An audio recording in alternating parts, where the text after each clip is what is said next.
Hey everyone, Austin here from Corruptcarbonworks. Today we are finally trying to get familiar with our new camera setup in our old office here that is just now the studio. So bear with me if something's going wrong. I'm just looking at the side. If I am, I'm looking at the screen to try to make sure everything's okay.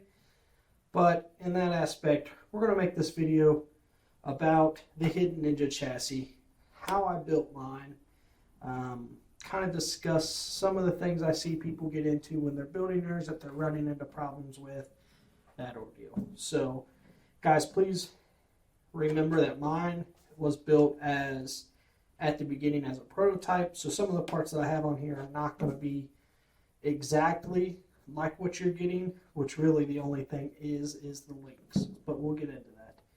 So my Hidden Ninja starts out as 1.9 wheels from Vision RC. The Proline crawlers. This particular setup is for a high traction comp or area, so it's G8 front and rear. So plenty of traction when they're worn in. If it's a little cold or a little bit slippery or rock, sometimes the Predators help. If I do that, typically the Predators will only go on the front, not the rear. I like the rear to kind of move when I need it to, and we keep it like that. As for foams, we're running the anti-foams dual stage in this particular setup here. No tuning rods in the front, lots of tuning rods in the rear, and both are vented. So no problem there with that. The body is beautiful from Def Customs RC. Jason and Chris both handmade this body for me. It's beautiful craftsmanship. It's been tortured. It's hanging in there. No issues. So it's gotten a lot of pictures taken of it, and it's been a lot of different websites and things like that. But the truck does have its battle scars and wounds, and you know, it has broke on some real hard tumbles. It wasn't long after I had it completely built.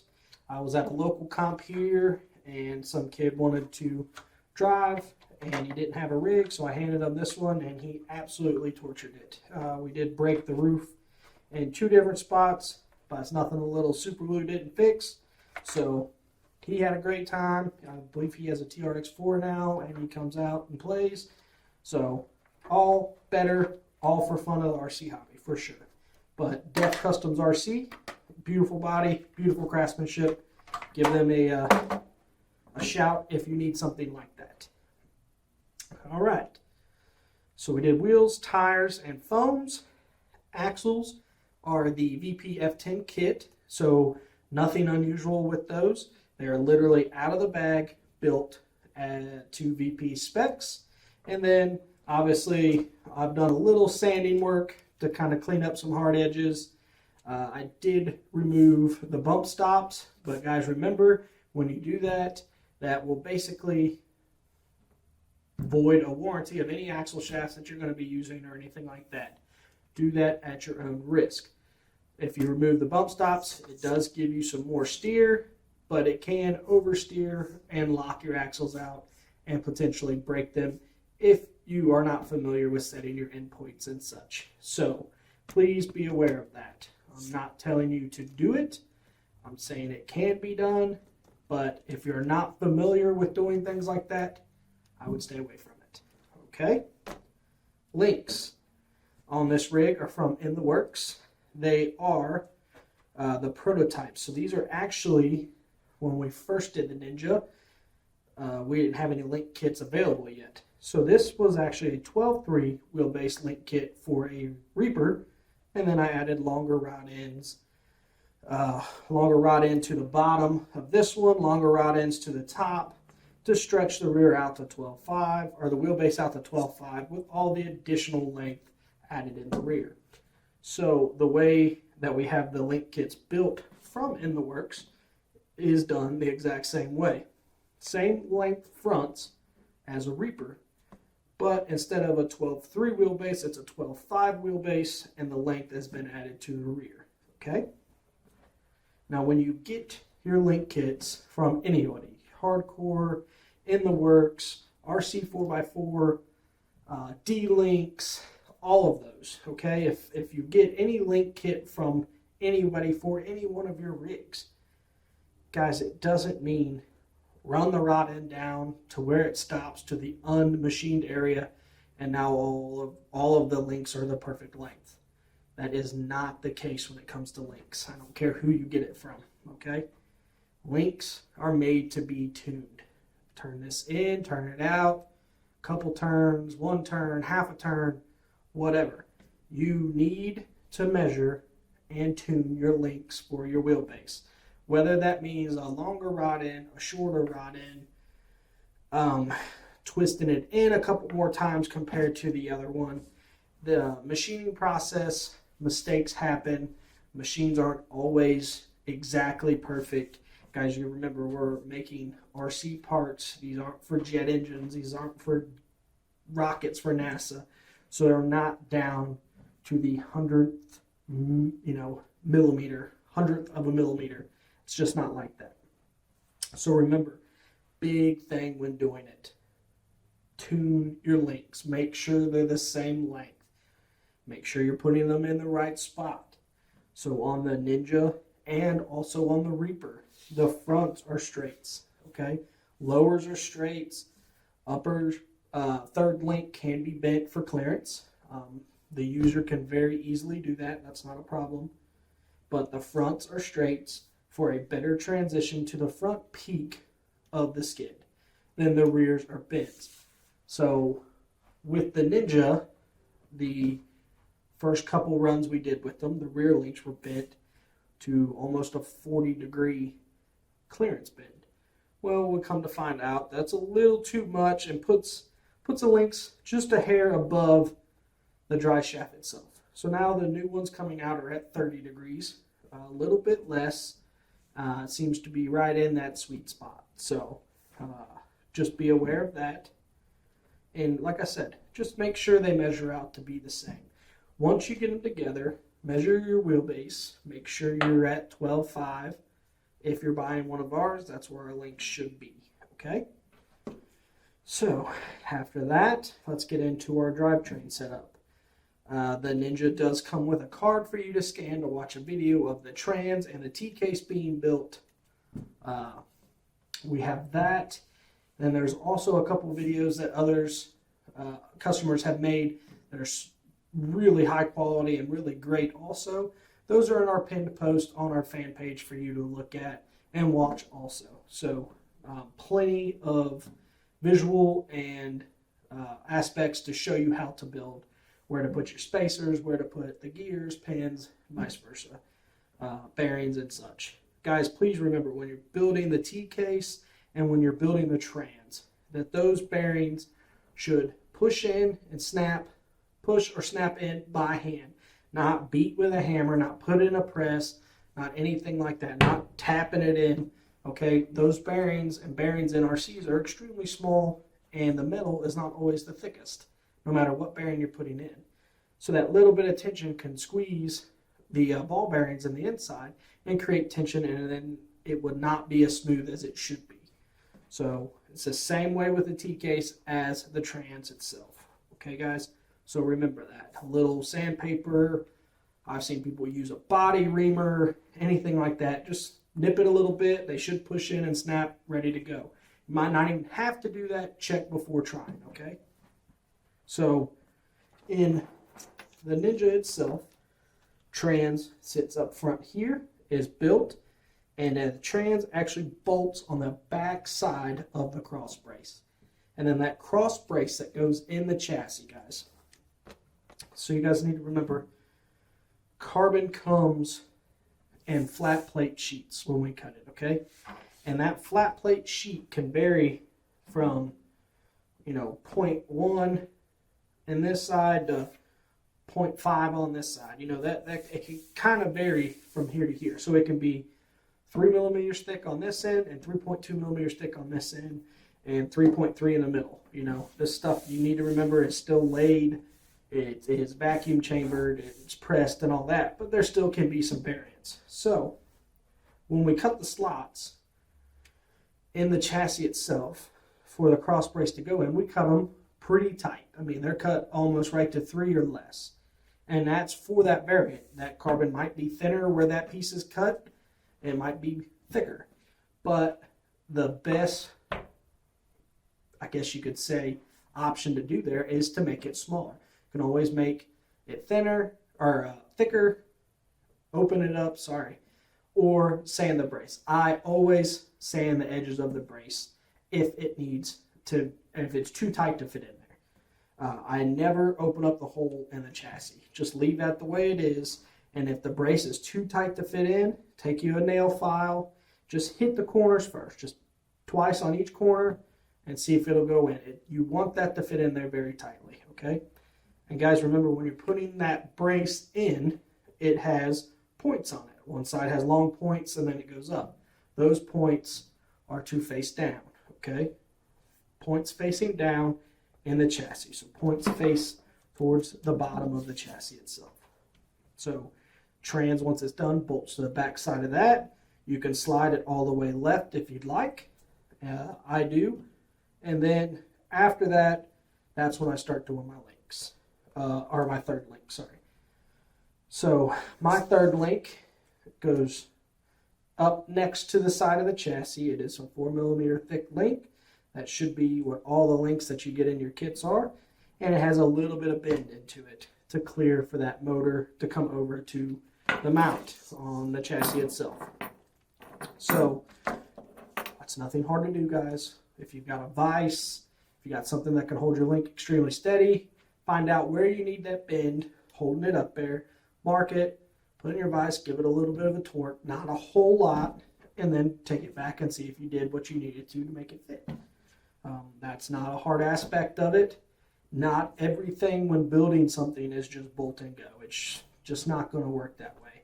Could I make that? Yeah, but not everyone uses this motor. Not everyone uses a brush. They might use a brushless. They might use an outrunner.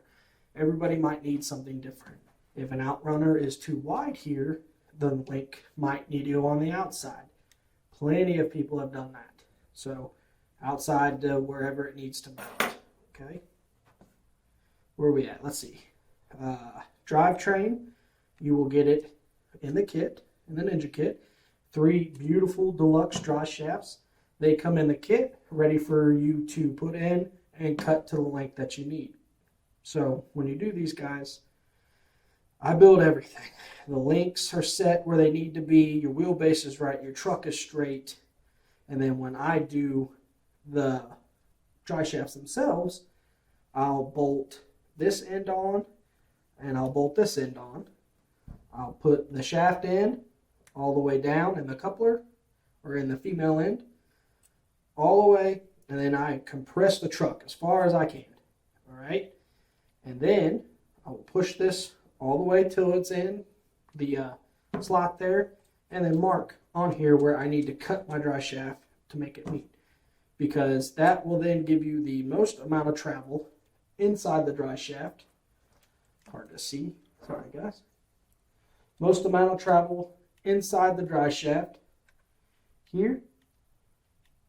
So when it's not compressed, it can go in and out.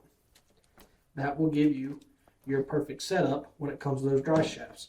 Now you'll need to do that to the rear drive shaft, and you'll need to do that to the front drive shaft going to the axle.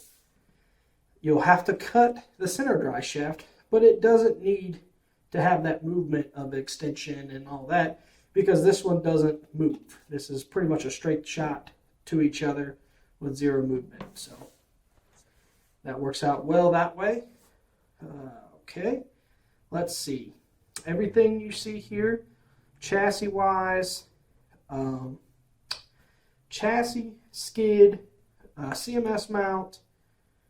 What else do we have here? The panhard mount on this side, links, obviously trans, T-case, all comes in your kit. So if you're wanting something different, you'll also get this little brace here in your kit.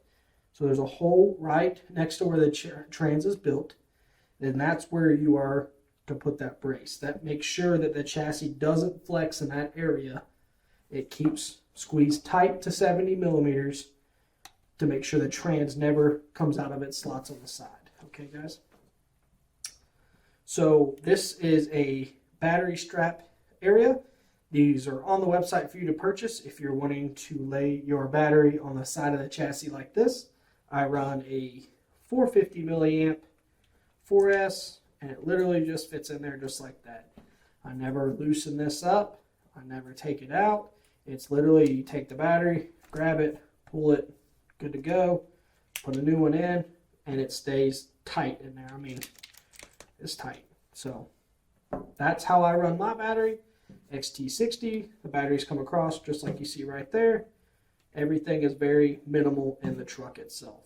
The rear, I have my shock hoops on the inside.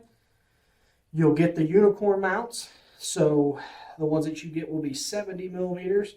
If you run your shock hoops on the inside in the rear, you'll need to cut that mount to fit the inside width. If you run it on the outside, it might be a little too short. So 70 millimeters, I did that in the kit for the very reason is most people run them up front in the shock tower area. Well, we know this is 70 millimeters inside to inside. This is a very important part. So let's make sure this is 70. And then if you run your shock hoops on the inside, you'll just need to trim off some to make the 70 fit back here. Electronics wise with my truck. Okay, let's see. Team Brewed Doomsday 490. So this is a stubby length brushed motor from Team Brewed. It is a solid steel CNC can. It is a stubby length, and it is a monster powerhouse. This one is a 30 turn, and it is extremely powerful on 4S for sure. I run a 9-tooth pinion with that setup on 4S to our transmission, which runs 48 pitch, so you guys know. And then that runs to a Holmes BR Mini ESC, a Castle 2.0 BEC, and a Futaba receiver. So when you look at my truck, everything electronics-wise sits right here. Nothing else is anywhere in the truck that runs something. I'll say that. So when you look at that's a very tight, compact package, and the reason for is the BR Mini is literally a motherboard. The Castle BEC Pro 2.0, not the waterproof one, but just the 2.0 once decased is literally a motherboard. And then the Futaba, once taken out of its case, receiver is also just a motherboard. So I solder up everything or run everything like it's supposed to. I solder up the ESC correctly like it's supposed to be. The BEC I take out, decase out of its heat shrink, and then I conformal coat the receiver, the BEC, and the ESC once everything has been ran the way it's supposed to. So I set them up in my, I typically use, I think it's called the slaughterhouse from Beef Tubes. It's the little arms that hold everything. It's a soldering station also. So I hold everything with those. I brush on the conformal coating, typically 2 to 3 coats of the urethane for me. Flip it over, do the same thing on the back side.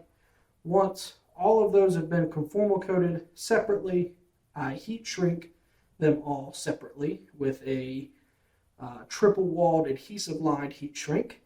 And then once they've all separately been heat shrinked, I put them together and heat shrink them together with one big one. So it makes a real tight, compact package. Most of the MOA or the sporty guys or super guys will call that a, what do they call that? Smashing it, if you've ever heard that term. So I have a smashed ESC in the front. That's everything together, smashed, very tight, compact, and that's the way it sits. Reason I like that, I love a brushed motor. I definitely loved a Team Brewed, well-tuned one. The BR Mini, in my personal opinion, is the very best brushed ESC you can buy out there. Small, compact.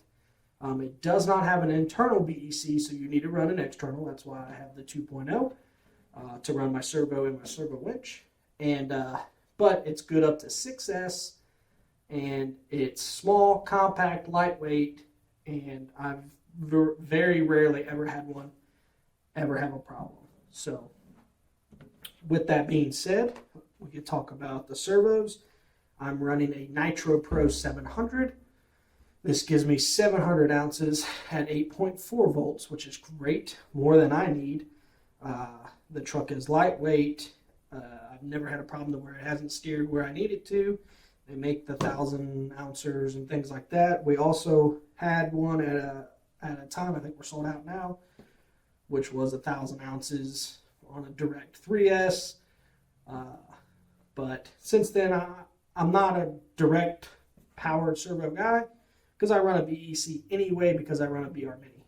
So in that aspect, I just stick to the 8.4 volts and go from there. So 700 ounces from Nitro Pro, and then my servo winch is the NSDRC Micro, the little RS100, I think it is. Yeah, RS100. It's more than enough power for this little truck that's lightweight. I mean, it's not totally lightweight. It's probably 6 pounds, ready to run. A little on the heavy side compared to some. But I've never had it not be able to get me out of a situation that I've been in. So that's the electronics that I run. Nothing spectacular or wonderful, out of the ordinary, I guess you could say. No, I wouldn't say wonderful. The motor, BEC, ESC, servos, and all that are top notch. I mean, they are wonderful. So your typical servo line from us, the standard size. So this is good up to a 250-pound brake strength. This is a Guru hook from, oh, sorry guys, you couldn't see that. This is a Guru hook from Todd Grundish. One of the best hooks that you can have. And then if you're going out in competition and all they're running is, say, winch sticks and no pull pals, you get one of these little snaps, take it off, and you're able to use one of these. So good there, or one of our titanium hooks that you see on this end here. We sell these. We don't sell these. I think you can get these from Amazon, or I know Super Shaft here at Key City also stocks them, if I'm not mistaken. But bumpers, RC Fab tabs, and I custom made these. So you buy the tabs, and then you buy the line 3/16. I did the heavy walled tubing, and then put the tabs to the distance that you need, create your bumper, and braze them. I brazed mine. They're all done with MAP gas and what they call a safety silver braze. I purchased mine from Menards. It is covered in a flux. It's a blue type brazing rod, so no issues there. I've never had one bend or break on me, so they've been wonderful. Shocks. These are the Element Team shocks. I've never had a problem out of them. I love them. We actually make piston tuning kits for them, and the Mini T setup. So Fisher's crawler parts for the Mini T cups, the Mini T springs, and then our kit includes a same type of heat shrink, like I said I was talking about with the ESC. It has adhesive in the inside.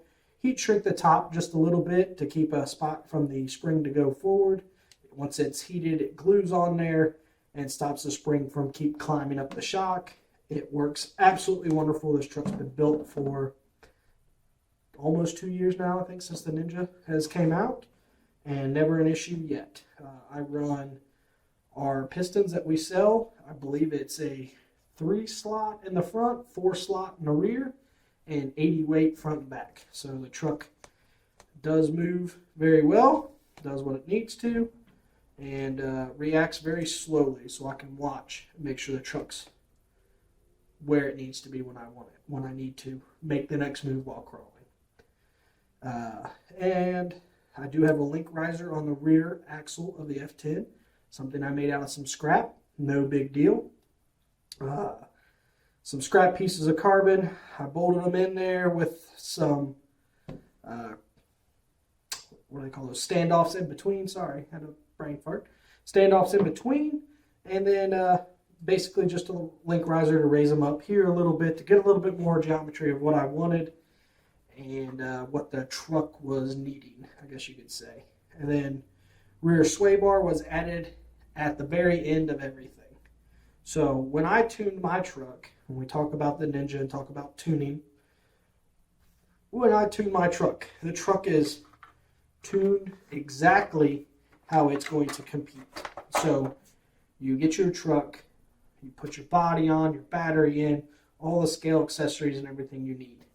This is your running weight, okay? This is how you tune your truck. You don't go up a 60-degree board like this and say, whoo, yes, it's tuned right.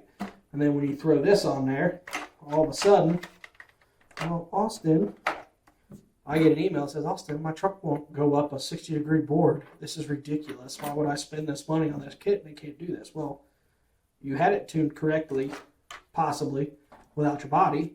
Well, now you just added all this weight on top. Now, you've completely changed the whole truck. Now this weight is pulling back, or you put more weight up here, or more weight back here, or now you've got side weight and all that. So everything changes in everything you do. When you first start tuning your truck, boom, have it the way you're going to run it. Then you start tuning. Yes, it sucks to take the body on and off, to try a different link height or something like that. But that is how you need to tune your rig, okay? Once you get to that point, you're golden. What I did with mine, I tuned this exactly how it sits and kept going, say, up a high traction board, which I knew would be its best case scenario, okay? What it does on that board, it's probably never going to do out here on that rock, at least in Ohio, okay? But I can see what that truck wants to do when it gets that traction, all right? So when I did that, then I took it out to the real world experience. Took it to a rock, pull the same line, pull the same line. Is it doing what you're wanting it to do? Yes, it crawled it, but really slow it down and watch it. Is the truck doing what you expect it to do during that climb? If it is, congratulations, you nailed it on the first shot. Or second, whatever. If not, it's time to tune. Have different springs, shock oil, different rod ends. I mean, everything and anything. Weights for, knuckle weights for the front, beef patties for the rear, something. You're going to sit there and you're going to tune. Anybody that you see, and this is a God's honest truth, guys. I've been in this hobby a long time, not a super long time in the crawling aspect, but I've been in the RC hobby for an extremely long time in my life. I mean, I'm 34 years old, and I raced carpet when my parents would drop me off instead of having a babysitter. So, guys, remember the guys and the names that you see at the top all the time, during posts, competitions, anywhere you go. Those guys didn't just build it and go, golden, let's do this. Those guys have spent timeless hours tuning that rig. So right now is that good time to get yourself a rig to do that. Rules just changed in Sorka. Today is December 9th, 2022. The rules just dropped, the new renditions. So get that all sorted out. Make sure your truck's legal. Boom, once it's legal, take it out. Tune. All right, we got it tuned for today. It was 50 degrees out. Cool, I got time tomorrow. It's supposed to be 70. Take it out, see what it does.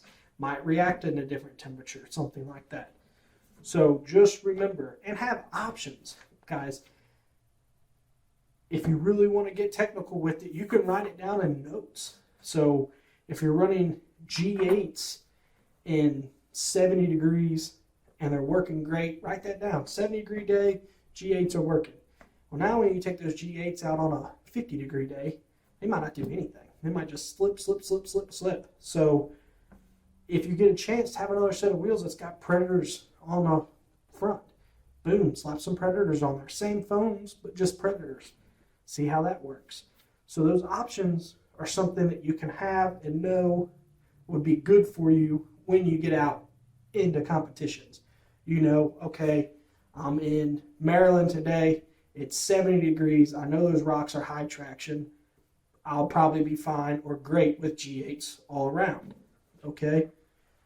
Threw us a bone last year, or threw us a curveball last year. We went to Maryland, high traffic rock or high grip rock, but it was cold. So it was set up with G8s all around on mine. The G8s didn't really like it. So I should have put Predators on the front, but I didn't.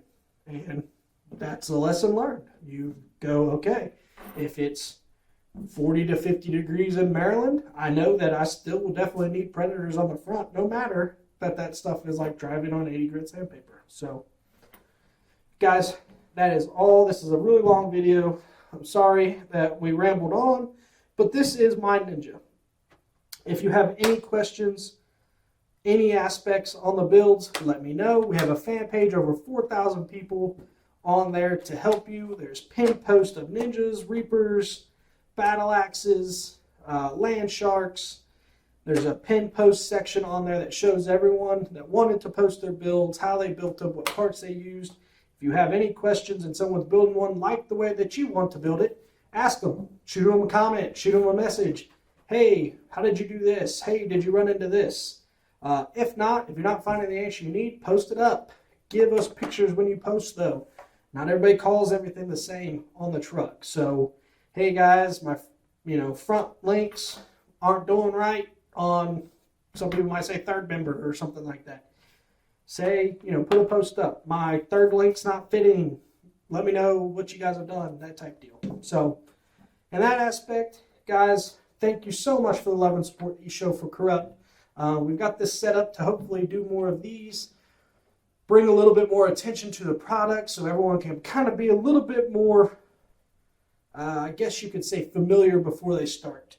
But always, if you're on the YouTube channel, like and subscribe. Tell your friends, shoot them it, tell them to like and subscribe.